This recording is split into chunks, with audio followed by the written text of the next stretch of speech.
one interrogation which I've always found very overwhelming and um, great learning is if you go and search on YouTube, it is the interrogation of Saddam. It's called as the documentary is Ah, called Interrogating Saddam. Beautiful documentary. How this interrogator went on to convince Saddam to the extent that he calls him, "You are my like my son," and he's going to be hanged. That's the time, and he yeah. hugs this interrogator.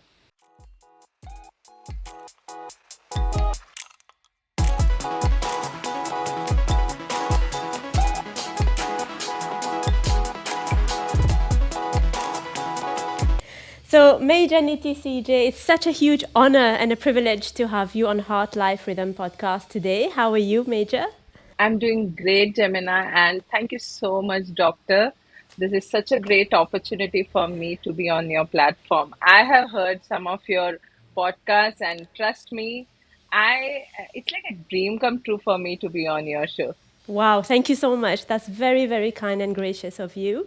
So, there's two reasons why I'm very, very excited to have you on the podcast. Number one, you're the first military intelligence officer that I'm having on the podcast, that I'm actually meeting.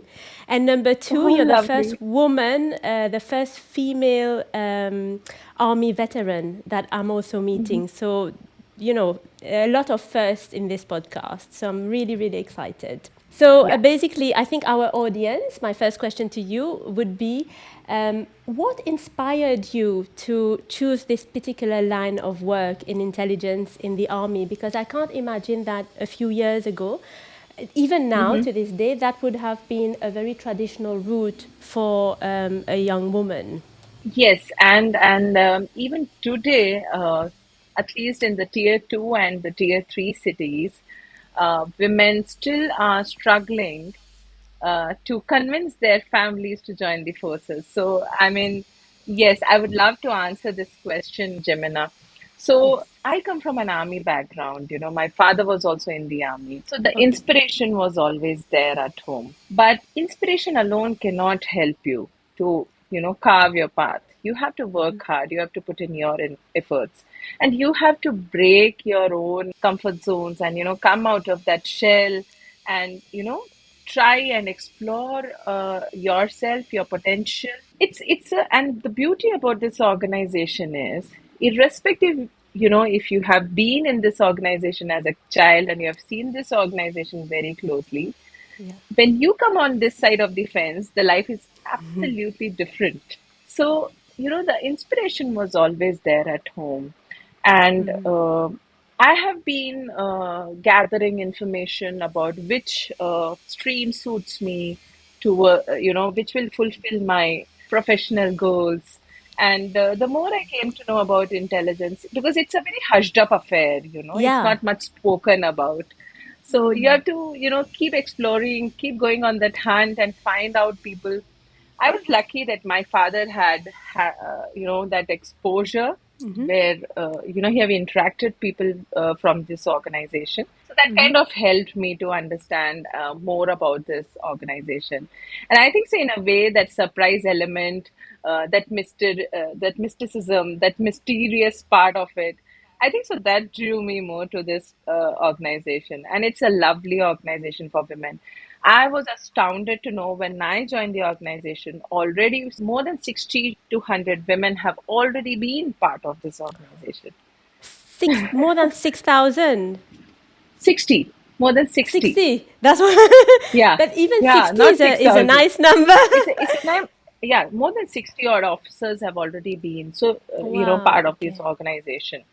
And, now, of course, we are more than, we are in hundreds, and I'm sure we would have crossed 500 by now. So, that's the beauty about this organization. And the job profile definitely is very, very attractive. It teaches you so much about yourself.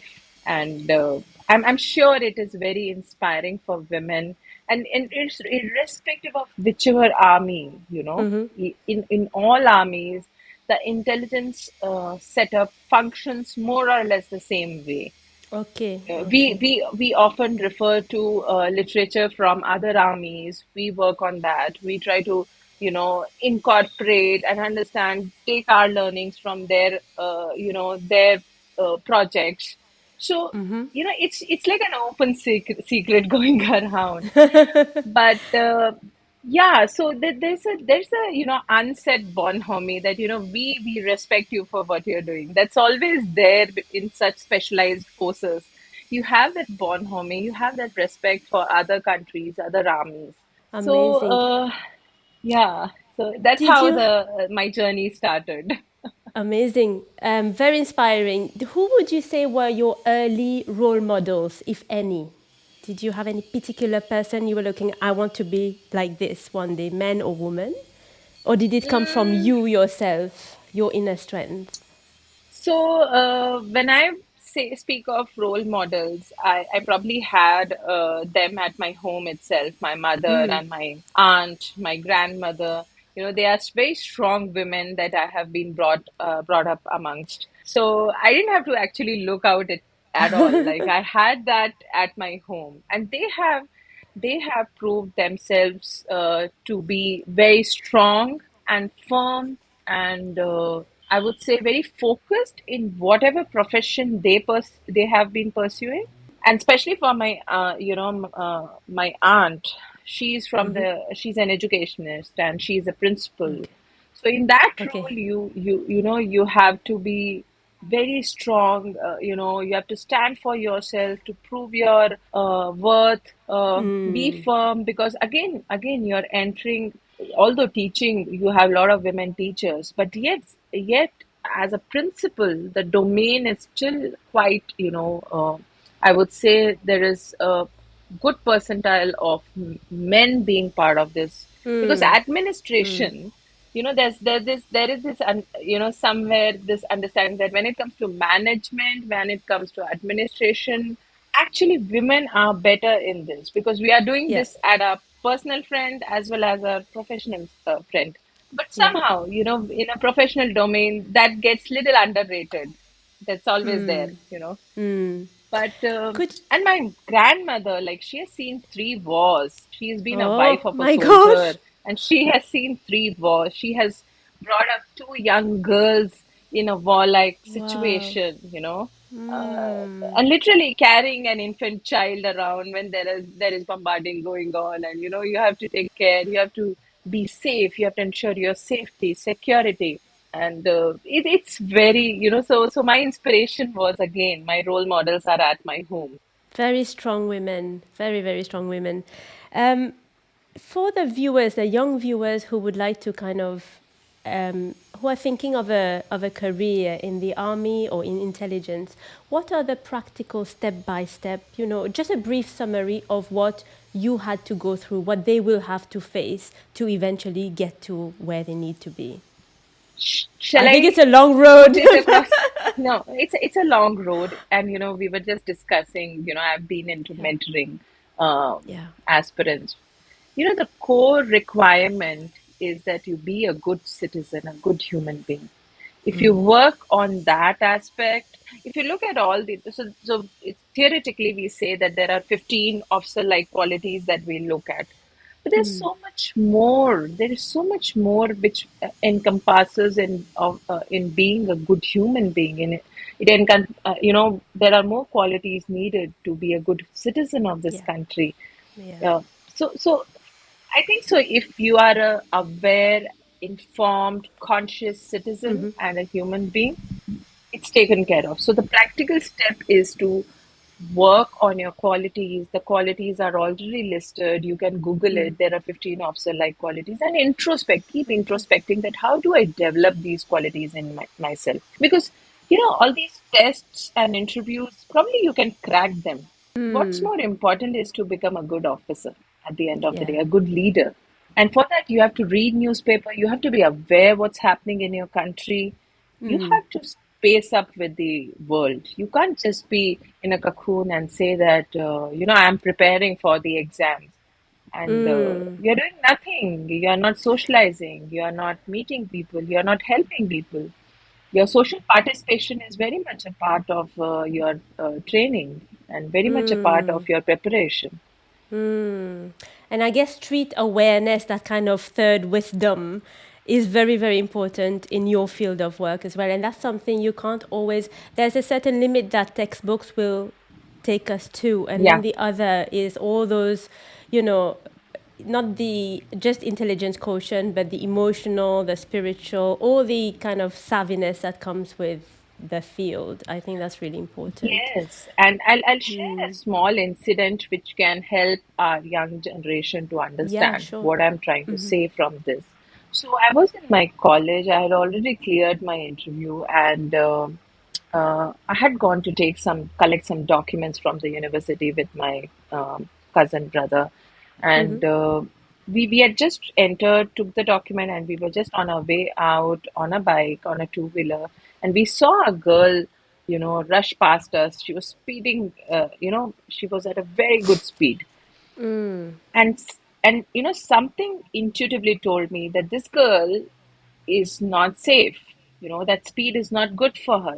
It intuitively came to me, and I said, I think so. We should somehow caution her because she's at a very fast speed. Fast speed, yeah. But before we could do anything about it, a car came from behind, and that it crashed on that Whoa. girl, and they just and the car just fled away. Those boys just fled away. This girl was in a pool of blood. Oh my God. Immediately I just jumped off my two-wheeler. I told my brother to get a auto rickshaw, picked up this girl. Nobody was touching that girl. People are just passing by. Nobody is touching that girl. Why? You know why? Are Because they then they have to scared or face the they? police. No, you have to answer the police. You've become a witness. You will have to face the judicial system. Who wants to get into all that trouble? I have so much work at home, at my office, and But at the picked up that cost of little a young girl. life. Yeah. It's Yes, and crazy. yeah, she was a young girl. I just picked her up and she was unconscious. And I tried to keep her conscious. I was like constantly talking to her so that she doesn't go unconscious. And picked her, put her in the auto. I was with her, took to the nearest hospital, admitted her. By then, the police came and we informed her, one of her relatives, her next of kin. And and it was easy. It wasn't so difficult. The hospital administration took charge of the things. They immediately rushed her into the OT, and things were taken care of. The So police she came. was Police okay? asked me a few things. Yeah, she was okay. Thank God. The police asked me a few questions. I said we were just passing by, and this thing happened. And suddenly, like so that's what is the training that one has to do. I had somehow registered the vehicle number, and I gave the vehicle number to the police. I said, this is what I observed. You can check your CCTVs, you might get the vehicle. And we knew the exact location and all those stuff. And once our work was done, the police also didn't trouble us. And you as a citizen should know how to get out of such situations. Give the necessary Absolutely. information, peel Yeah. yourself off. That's the Yeah. smartness you have to gain. This smartness doesn't come to us. Completely agree. Yeah, And I don't, yeah, I mean, I think things have changed from previous generations to now. There's so much that, as you said, people are thinking, I don't want to get entangled in all this. And there's a degree also of, I think, sadly, a bit of selfishness. Everyone is just looking to their own little bit, their own little yeah, square, and yeah. not wanting to cross the boundaries, even to help people. And that's very sad, I Yeah, think. and you go to big cities and you hear all sorts of things. A man chopped off on the side of a metro station, and nobody's bothered. I mean, where are we heading to as humanity? And if you're so insensitive, I mean, you have to be equanimous. Today only I did a post on that. You have to be equanimous. You have to have that composure, but you can't be insensitive. Yeah. Army doesn't need insensitive people. It needs people who are empathetic. Your boy, your troop will be going through something and he will just put up a fake smile in front of you. But you have to detect. that no, my friend, there's something you're suffering from, something bothering you. Tell me, because you aren't always surrounded by your families when you're on those regions of the country, on the conflict zones. So, as a leader, if you're not empathetic, you can't command your troops. Wow. And I think that links in a little bit to my next question, which is I think the empathy, the kind of that other quotient, the plus factor that you have, you and I'm sure your colleagues as well, helps you in your particular profession, your particular chosen career, especially with intelligence and possibly with interrogations as well, with which I think you were involved at some point. Um, what so we, our audience, including me, we don't know anything. I don't know anything about this kind of work. So are you able to tell us just whatever you can in brief terms what the particular job in intelligence entailed to start off with? And I've got some follow-up questions if that's okay. Okay, so I'll give you broadly. So Yeah, of course. broadly, when we speak of intelligence, it is not just acquiring information. Just that's just one part of it. There is also interrogation or questioning, depending on which organization you are part of. Are you mandated? You're not mandated. There are a lot of legalities. The moment interrogation steps in, there are a lot of legalities coming in. So, you are specifically told that this is going to be your role whenever you go to a particular posting or a tenure. Then there is also so there is investigation also a part of it. There is security aspects which you need to look into. There are also liaison aspects looked into. Okay. There are also analysis and research aspects that are looked into. Language, again, linguistic skills play a very important role. So, language skills, Okay. interpretation, Okay. translation, all such tasks are also there in this organization. So, this is broadly, and if you see, this is the structure which all intelligence setups across the country, across the world have. This is a broad, I would say, broadly you can put it into because it's such a diverse field. You can't say that this is the only job of an intelligence operator. You just can't say that. It's a wide umbrella, it seems. Negotiation, Yeah, dealings, yeah. yeah, there's so much. There's so much. There's this book by Victor Ostrovsky. I hope I have pronounced his surname Okay. right. I'll It's called The Art of, the By Way of Deception. By Way of by way Deception. of deception. Yeah, so he's a Ah. Mossad operative, and it's a beautiful book. And I think so. I think so. Not exactly all these skills, but an element of these skills, considering how dynamic the world is becoming now, how our surroundings, how our societies are transforming. Yeah. A little bit of this skill, like being observant. Some random guy stepping into your society, you should have that alertness.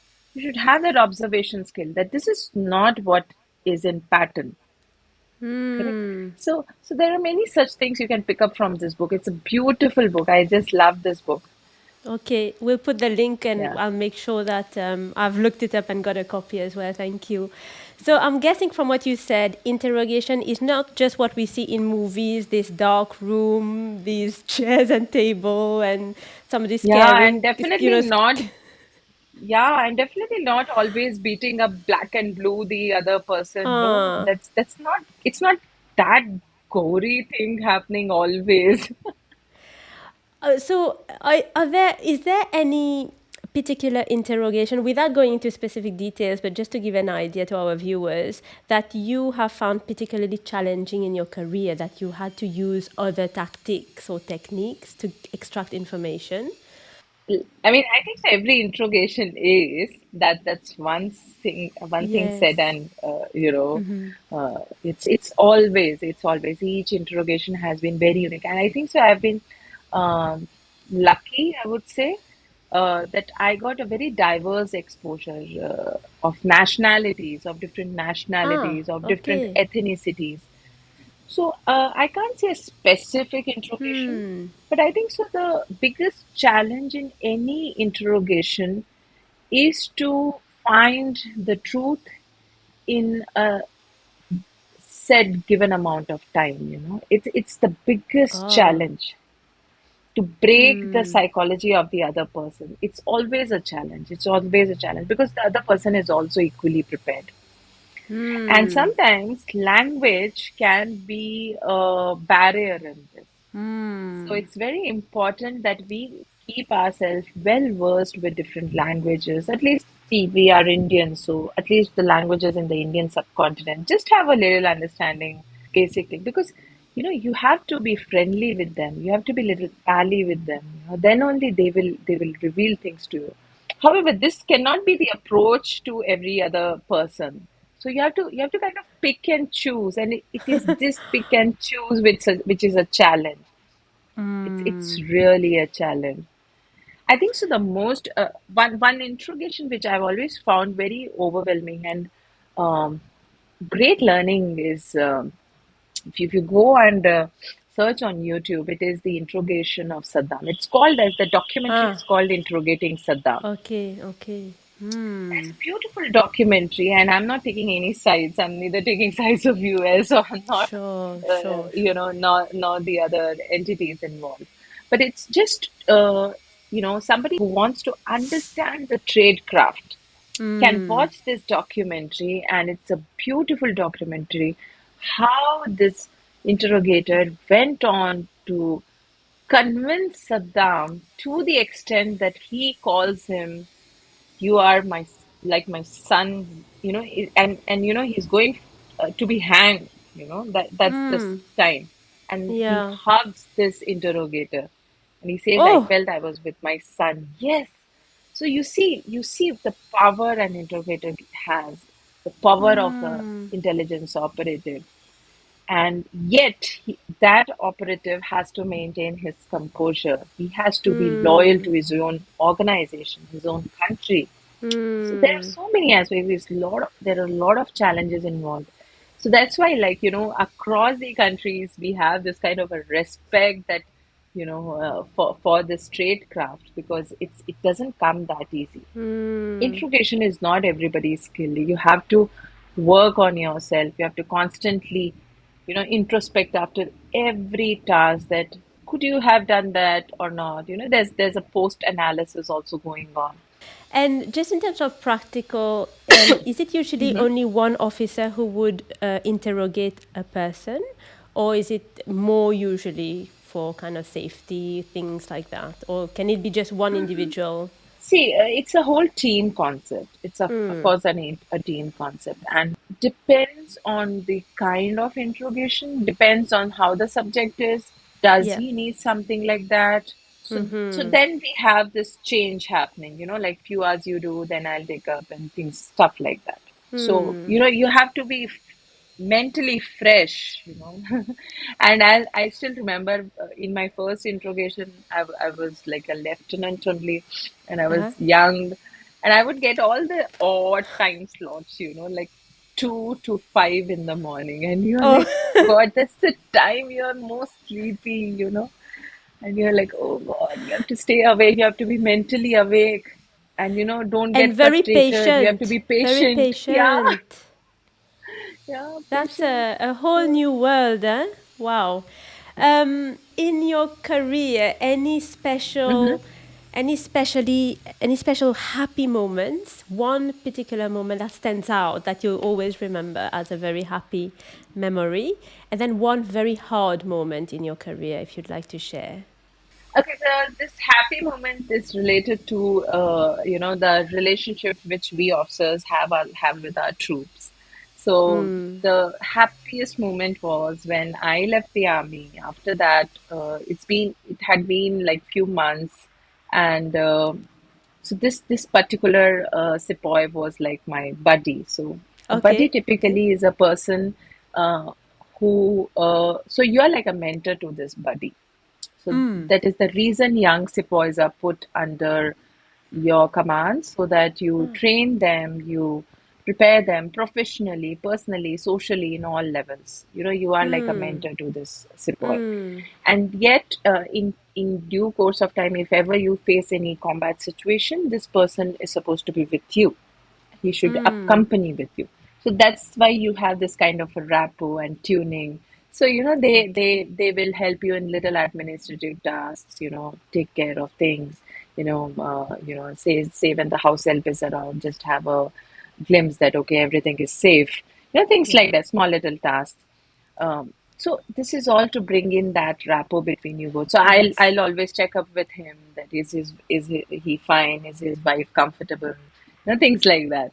I So can imagine you'd be a great mentor, somebody quite approachable, accessible, somebody who listens also. yeah, but I I was very think. strict. So that's why Of course. I was very It's a strict. balance. So yeah, I was very strict. So that's why the commanding officer always used to put young boys under me, saying that, Nidhi, please take care of them. So all rogues and all young boys, raw, who I haven't seen much of the army, they used to be put under me. So this Ah, guy also turned up like that.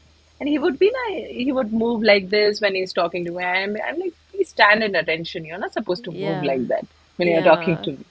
So I was very strict with him, and he has seen like the devil side of me, I would say.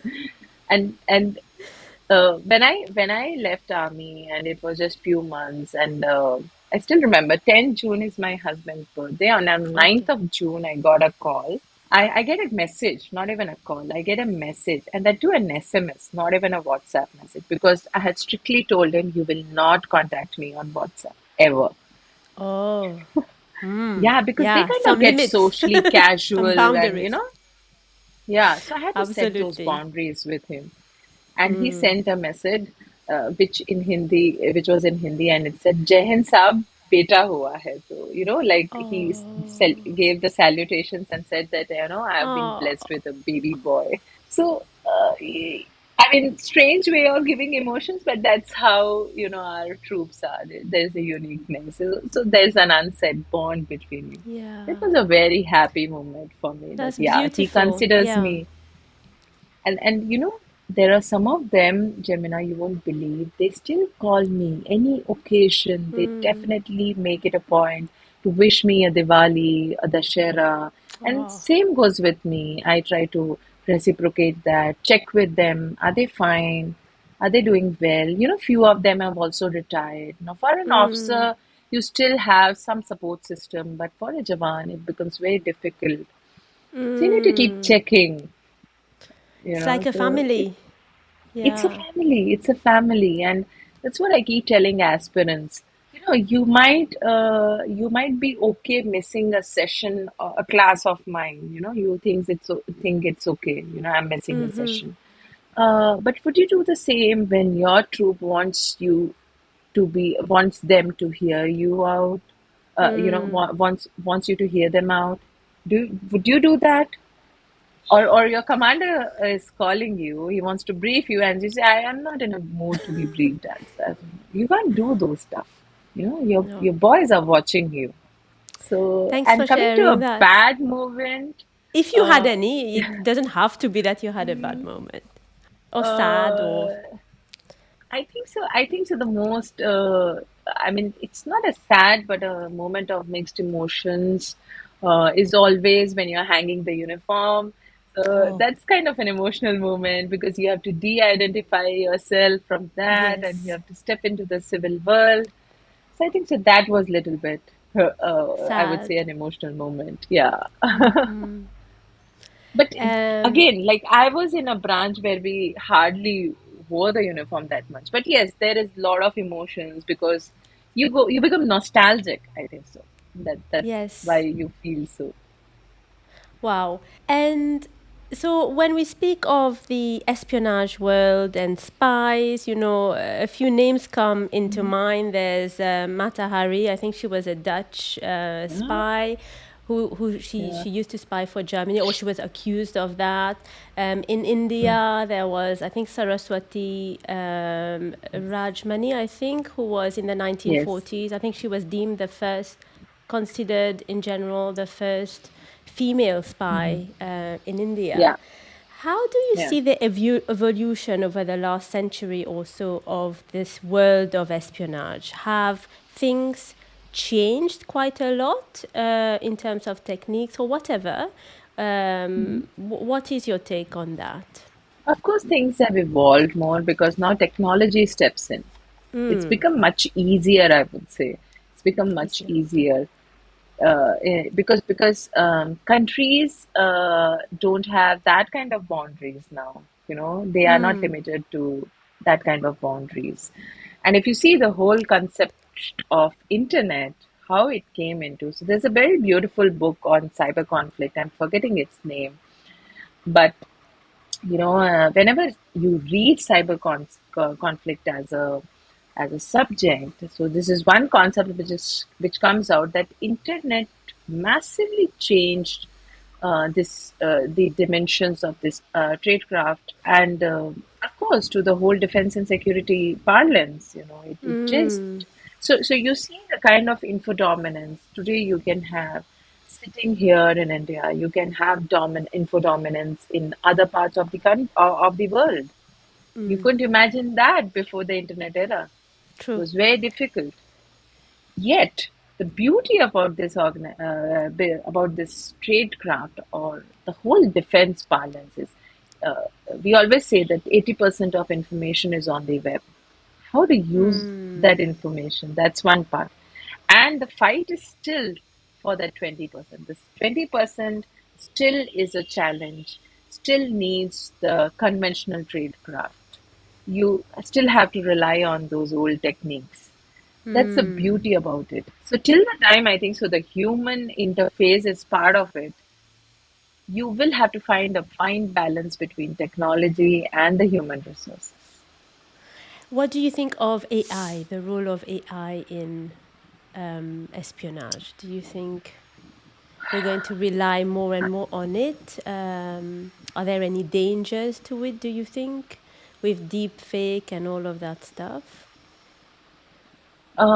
So the armies are still evaluating how it's going to be when the AI enters the defense sector. And the biggest challenge is deepfakes, the biggest challenge. Yet we have to see how we use it to our advantage. I mean, we'll figure it out. That's what we human beings are good at. We know how to Yeah. exploit any situation. So we'll probably, get used to that. But the biggest challenge,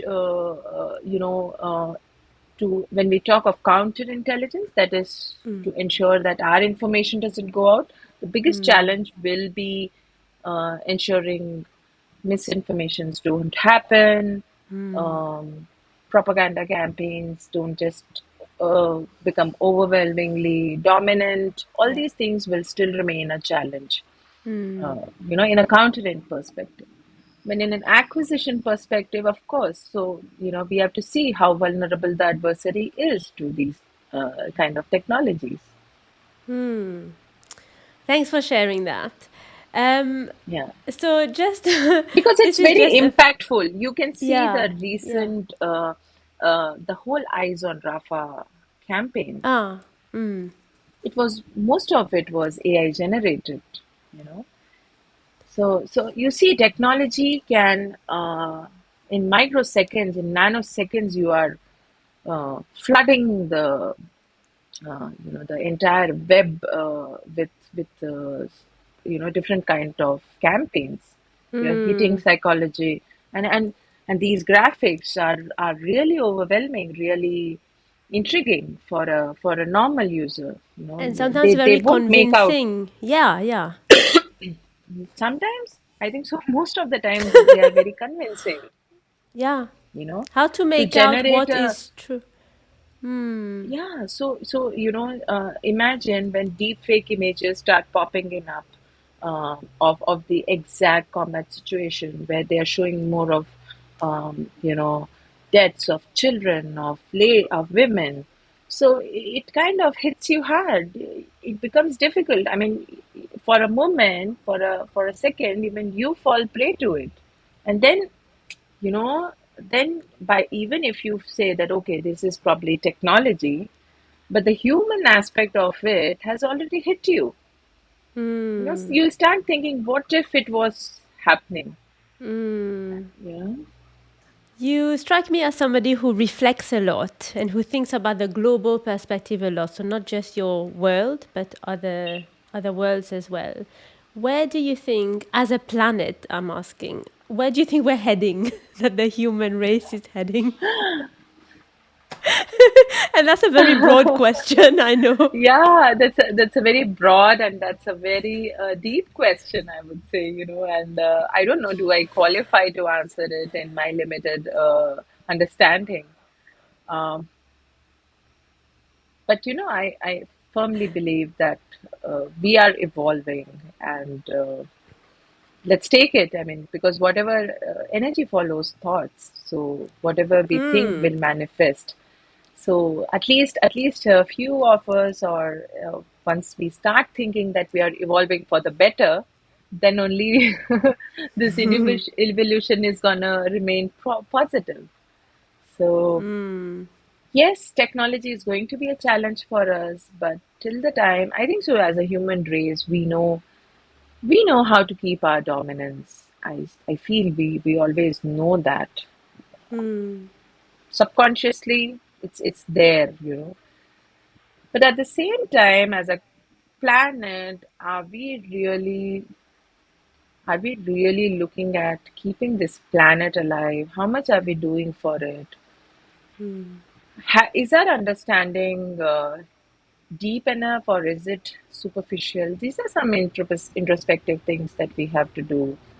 Uh, are these contributions helping? Because there's this, as now that I'm into yoga, I see this constant you know tiff between uh, the technology and the spiritual realm. It's always been like that. Um only for the technology realm to understand that you know only this much. There's so True. much more in this cosmos that is going on. So I hope that we are heading, whatever it happens at the end of the day, will happen for the good. I think so. If we keep this approach and let's do our bit, I think so we'll be in a better position. I love the optimism. I like that. And I think that probably comes partly from your love and passion for yoga. What does yoga add to your life personally? How has it helped you? I think so. For me, it has helped me to be more aware of myself and how I fit in this whole gambit. Generally the approach is, they are doing this to me, they are doing this to me. And this is the approach we have. Oh, I can't do this because of these reasons. Yeah, we have some reasons to blame, we have situations to Yes, blame, we have people to blame. I true. think so we all have done that, and I have done a fair share of that, I think so. Me too. And especially when you have stepped out of the uniform, as you're still, you get into this identity crisis situation, and you're like, I've been an officer, I've studied so much, I've done my MPhil, I'm so educated. This is not what I'm supposed to do. We get into these kind of conversations with ourselves. I can't be just limited to this. Of course, we are limitless. There is no two way about it. And yoga kind of opens up that limitlessness to you. But it also makes you humble. It makes you aware that that doesn't mean you trample on the emotions, on the surroundings, on the circumstances. You can just trample upon it and walk as if you know you are the only perfect being on the planet. It doesn't happen like that. I think so that awareness has come into me. It has added on a lot of humility to me, a lot of composure, Yeah. a hard way, but I think so. And yet a long way is there ahead of me. It has also somewhere helped me feel purposeful and not limit my purpose to just some actions. Like, if you're doing this, then only you are purposeful. No, there is so much more. There's so many more. You can't be the solution to every problem and everybody's problem. If we start understanding that and deal situations with only that much awareness, like, okay, you can help this person to this point. Beyond that, the person has a life ahead. You can't Mm. always be available. So that decluttering starts happening, and you start seeing that matrix. And some of that, I think, so comes to you being a soldier. Some people ask me that, how come from a soldier you have entered into spirituality? I said the soldier is always spiritual. The soldier Mm. sees life and death in that very form, in its absolute sense, and yet remains, how would I put it across? Composed. It's not Mm. that unaffected, but composed. And that's what is expected from any spiritually evolved being. Mm. Spirituality is not associated to some forms of practice. You do your asanas, you do a pranayam. I mean, these are all little steps to open the dimension of you. But it's not the way to open up. Mm. Many people I see around me who are officers who have served in the army, Mm. they don't do any form of yoga, Mm. yet they are spiritually aware. You can see they are evolved. Their Mm. outlook to problems that shows you that they are evolved. And we need more and more evolved beings. We have to connect to our true self. If we don't do, the times ahead are going to be very challenging. Tough. I'm very glad you said that. Because I think a lot of the times it seems to me, particularly I think in the younger, my generation also, people are running, it's a race. It's a race to getting fame, money, getting the recognition. And It's then all you about that actually, bucket list. yeah. And in all that, you lose yourself, you lose your true identity, and you start identifying yourself with that image that the world has of you. And that is something I Yeah. can see a lot. But that's probably another podcast in itself. Yeah, but I would definitely want to add something. We have to stop this bucket list thing. It is so overwhelming. It is so much you're putting yourself through. I mean, Hmm. do we bathe with the same bucket of water? We take a fresh bucket Yeah. of water the next Yeah. day. Yeah. So, like I mean, the first thing I did for myself was throw that bucket list out. Enough Mm. of it. I'll be happy only if I travel to Switzerland. Why? I can be happy in this very moment. Mm. Enjoy this interaction with you. And somehow this one annoying thing has made it so difficult for us. True. Sometimes you feel like just throwing it out of the window and you Mm. feel like I'm done with this. I'm so done with this. I Mm. mean, some random person using the anonymity and telling me what I'm supposed to do. Dude, you didn't take care of me. Neither did you gave birth to me. So you have no right to talk to me on that. You're referring to trolls online. Yeah. And Yeah.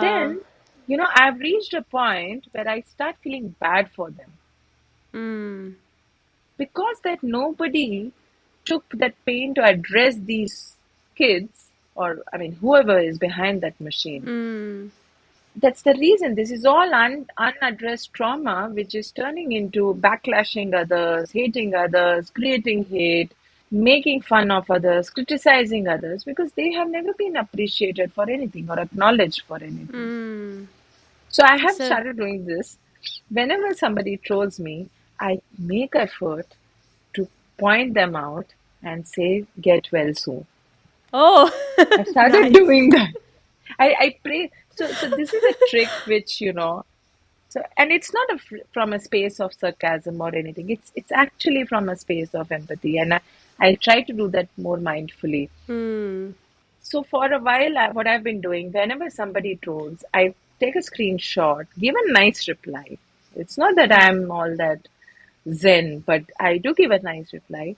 Put it in the story, and I tag my hero. You wanted to be a hero on my page? Here, I make you a hero. I'll make you And one famous. child, yeah, I made you famous. If you feel, firstly, I don't think I'm so famous, but if you think, I am famous, and by trolling me, you have achieved something. I Mm. want to give you that pedestal. So here you go. And in one such moment, Instant. Mm. in one such instance, I got a reply from that boy. Ma'am, I'm sorry for what I've done. Oh. I said, let's stop being insensitive. I said, do you know my mom follows my page? Just imagine the mom's plight when she sees such comments for her child. Just think And from her sometimes it's, space. Just, yeah. yeah, Sometimes it's like, you need to show them the mirror because they, yeah. It's yeah, a very dirty job, but I tend to do that a lot. yeah, yeah, But it's yeah. from a space of zero ego. It's from a space absolutely to make them understand that, look, get beyond this virtual world. Imagine this happening on a road.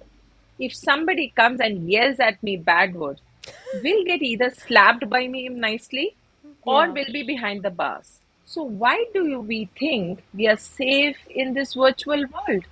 It's Just because because they you're have behind the no, there's machine? no face. Yeah. There's a safe distance.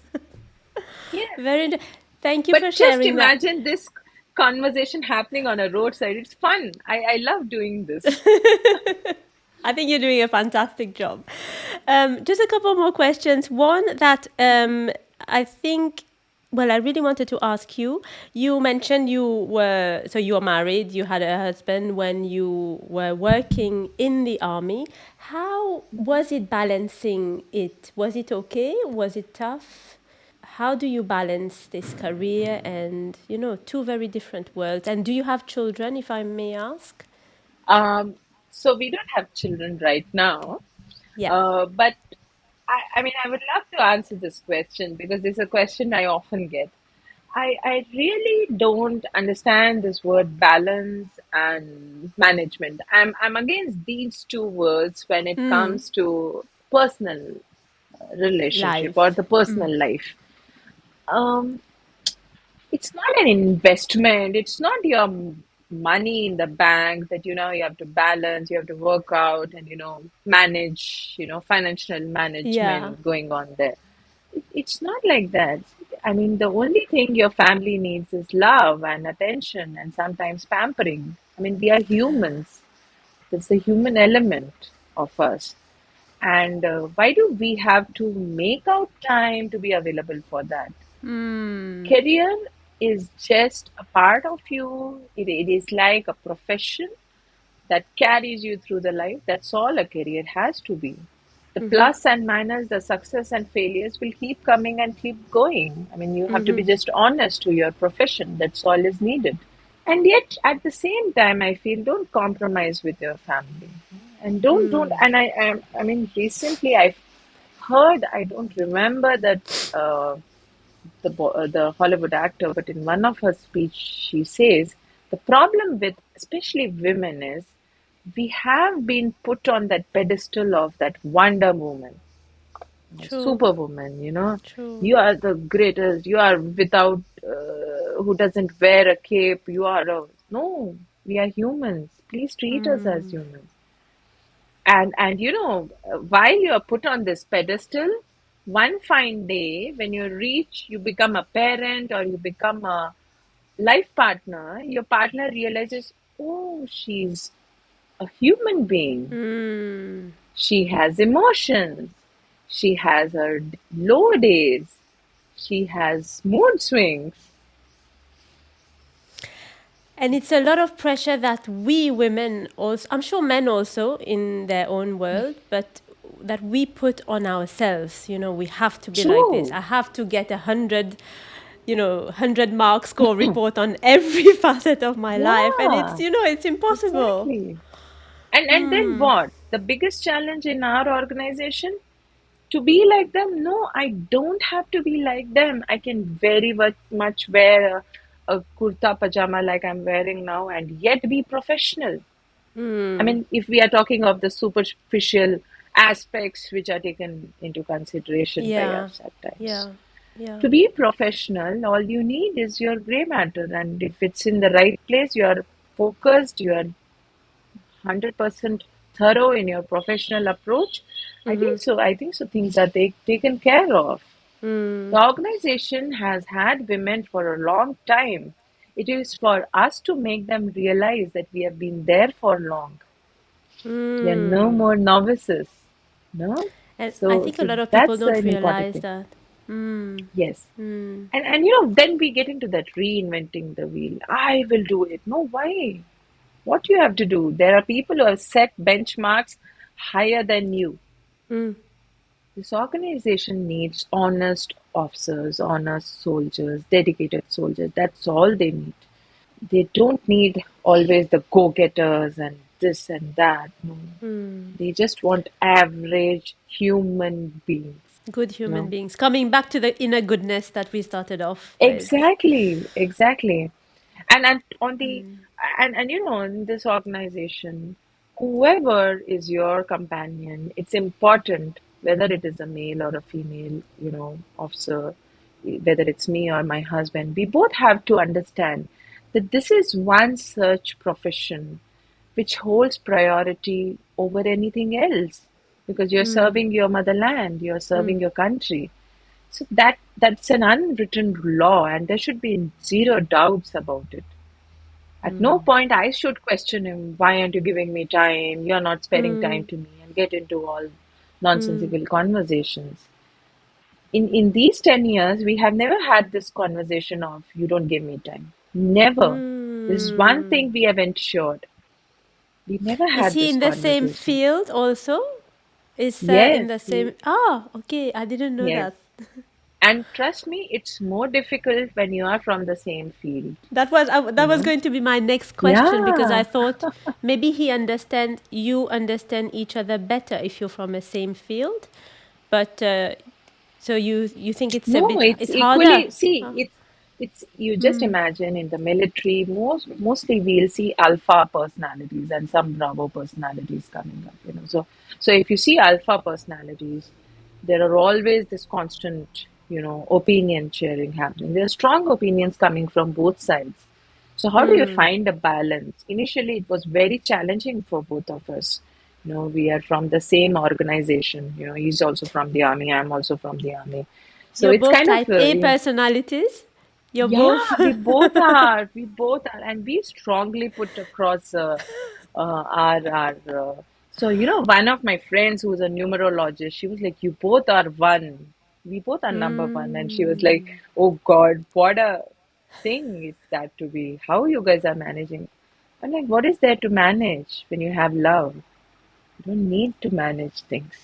So we have our elements of joy. You have to find those elements of joy. Sometimes he's cooking the meal for you, sometimes you are Okay. doing a little bit for him. So you have to communicate. Communication is the key in such relationship. It might bring out an argument, but don't fear arguments. That's the key takeaway. The moment you stop having conversations with your spouse just because of the fear that, it might end up into a fight, then you are not leading a natural life. Yeah. Yeah. You have to have No, those I get fights. what you Those mean. fights open up different dimensions of you for each other. It's important. Yeah. It's important. I think never put a wall in between because that's game over already if there's no Yeah, exchange. yeah. You've mentioned your love of books. You've mentioned a couple of very helpful books. Are there any, if you have to mention another, maybe couple of books that will help our viewers in general with life or with career, with anything that have helped you in your life? Is there anything else you'd like to share in terms of books? Absolutely. So if you talk of self-help books, I'm not a great fan of self-help books, but the books that have worked wonders for me is Ikigai and its sequel, The Ikigai Journey. I mean, I've got it's that it's book. I've got wonderful that book book. on my. Yeah, yeah, yeah. Yeah, Agree. it's one amazing book. It's one amazing book. And the second is by my spiritual guide. It's his own autobiography. It's called The Apprentice to a Himalayan Master by Sri M. He writes as Sri and M. Shriyam. Yes, Yeah. yes. So that book is, I mean, it might, like he also puts it across, it looks like a fantasy, right? But then um, that book brings out such profound understanding of our existence as humans and why are we here for? We all have had this question, what am I doing in my life and why am I there as a human being? But that book opens up so many dimensions. And when I see the kind of humility, the kind of um how he has put himself in front of different situations, and those are the same situations that, like more or less, we face those same situations in our life. I feel that, of course, we cannot do to his extent, but what is the harm if we start attempting? Let's start attempting to be a better person. And you know what? I love when he says, respect the divinity in you. And the moment you feel that, you start respecting yourself. It's not being arrogant or being like, oh, I'm something great, but it's, sometimes we do a lot of self blame. And I see that increasing these days. It's increasing. So, so I feel that the book is a good introspective tool. Honestly, I'm telling you, and every youth should read it. I've heard Shri speak, and he's just such a Uh-huh. wonderful. There's another aura around him, another positivity about him. And even if you're feeling a bit down, but you hear just a few sentences from whatever social media, Yeah, YouTube page, you just see you just him. come out. Yeah, he's incredible. I do hope one day I can get him on this podcast as well. That's my Oh, I wish one so day. wish. I Me so too. wish, and may that Me happen too. soon. And having met Thank you. Sir in person, I mean, it just happened out of the blue for me. I mean, if Okay. it's, I mean, generally I don't like, I mean, I don't share this journey, but I feel, why not? Like, if it Yes, helps somebody. absolutely. I'm sure I it was will. in 2022, I was in a good company. I was working with one of the best teams I would have expected outside army, because people were so motivated, so dedicated. That's how the company was working.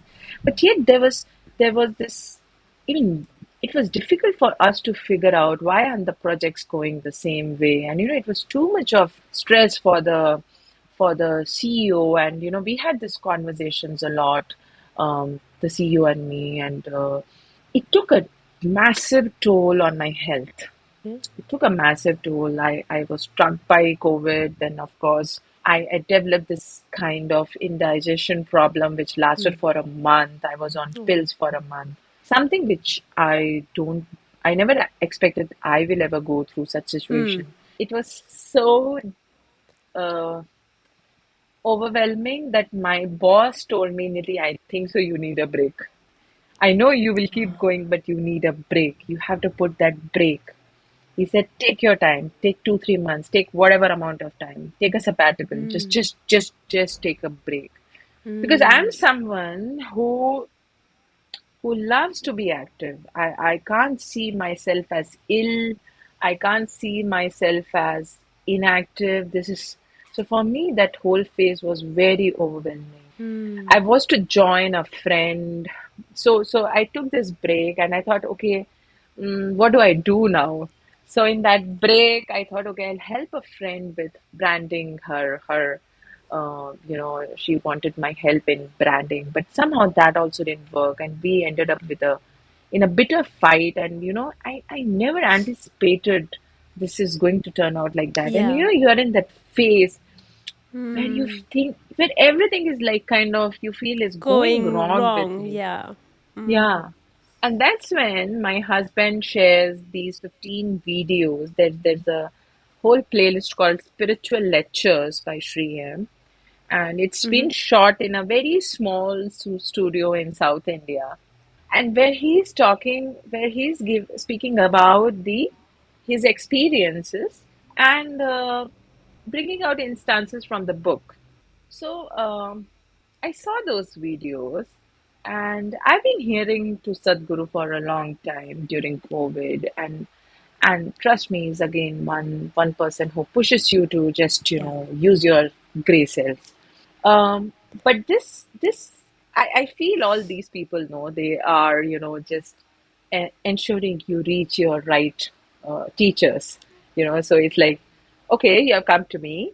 This is thing now. Okay, now for this you need to move to this subject teacher. This is my subject is this, but you know. So I feel that this is how the spiritual teachers are. That's my personal opinion about it. That's very interesting. Yeah, so you can't say this person is bad or this person is. I mean, who are we to say right, wrong? We hardly know anything about it. We don't know our own body. What are we going to talk about other person? True, true. We don't know how will we react in the next moment. Mm, So that's when these 15 videos come to me through my husband, and I watch those videos, and on every video I am just a person who has never cried in any movie is like, flowing tears and like this is what I wanted to know. mm. This is what you were looking for all this time. Yeah. And I was like, okay, I rest my case to this person now. I'm like, sir, now you are the teacher, you tell me what is to be done. And on LinkedIn, I read about his foundation. I found this um, post on their yoga course. I asked my husband, I've been practicing yoga when I had an injury in the army, and it really helped Okay. me out. So, again, my understanding of yoga was so limited, but nevertheless, I told that what do you think? Should I go for this? He's like, yeah, it's his institution, and of course, it would be really good with zero knowledge whether I'm going to meet him or not. I mean, no thoughts on that one. And I go there and I meet him. Like, we have these interactions during our course. And I couldn't believe my eyes that I'm meeting him. Wow. It was a very different experience. I still don't have any words for that. And whenever I meet him, I'm like that kindergarten kid looking up to him with all that excitement that, what is going to happen next. And he says, there's nothing magical about it. It's just that your limited mind or our limited minds don't understand. There's nothing magical about it. So this is, and he simplifies things so much that, it becomes easy for us to understand, and at least practically start applying it in our life. So, that's where the biggest challenge comes for all of us. You need to find your teacher, a teacher who makes you understand in your language. It's not He, every guru who will. You need to click somewhere. It's like, I guess, teachers at a yes, school, some students might get on or learn more from one particular style of teaching. So I think in spirituality, it's also depending on what you are like and what the other person and the flow in between. It seems that, and it's wonderful that yeah. such a So door it's like opened for how. you. Yeah, and it's something Yeah, like in the school, like, and not every teacher is your favorite teacher. You have favorite teachers. And absolutely. why that person is favorite? Because you could understand what she was saying. So I think so that's more important. That's, when anybody is seeking to walk on this path or, just explore more of yourself. Just find the right teacher. Don't be in a hurry to get a teacher. Just go through a few things and just see what works for you. Again, one thing to be guarded of is don't go like sir also say, don't go window shopping. I mean, like you're Yeah. here for a while, then you're jumping there for a while and there for a while. Take your time, but that doesn't mean you just you Jumping haven't forward. even tried one thing and you're then just going and and then these are the people who will have that half knowledge and say that, oh, I have tried it, it doesn't work for me. I get so many people who come to me and say yoga doesn't work for me, but let's see what you have in store for. I said, when you have formed an opinion, I can't do much about it. That's true. That's true. Yeah. Thank you so much for sharing that. That was very profound. I think it will resonate with the audience for sure. We've reached the end of the podcast. This is called Okay. Heart And I think so Life that's a Rhythm. beautiful end. Wonderful, truly wonderful, and Yeah. so easy to talk to you as well. I think the current was Thank you. flowed well, very, Yeah. between us. Just a one last, very small question. This is called Heart Life Rhythm Podcast. From your Mhm. career, from your experience of life, what is one key message that you will always carry in your heart that, you know, in times of fear or of uncertainty, that one thing in your heart keeps you going? I think so. I think so that one thing which keeps me going in whatever situation, uh, it is this very little phrase, and this my father told me. He says that whenever you are in a situation, just remember this: you can do it, and it was a school motto. And when you say "can do it," it adds so much. It doesn't put you in a denial mode of the problem. It helps you to reconcile, acknowledge, and deal that situation squarely, without getting overwhelmed. So I think so that has really kept me going so far, Wonderful. and I think so in the future also. Wonderful. Major Niti, I could talk on and on with you. I'm sure, I think I so feel the we're going to same. have a second podcast, I think, at least in the I look future. forward to. I look forward to. I've And really I so enjoyed hope that this. Sri M sir comes to your I podcast. hope I he's just listening to hope this that. podcast. I just hope I'll probably share this link as much as Definitely. possible that somehow it reaches him. I hope so. That's my heartfelt wish. Yeah, But Major, thank you so much for all your positivity, for that passion, and just the kindness you have shown us and the viewers. I have no doubt that they will really thoroughly enjoy and this podcast and take away whatever small or big message. I think it's a fairly long podcast, very rich in yeah. meaning, very deep conversations. And thank you so much. Thank you for having me here, Gemini. It's such a pleasure to. You have been a lovely host, I must say that.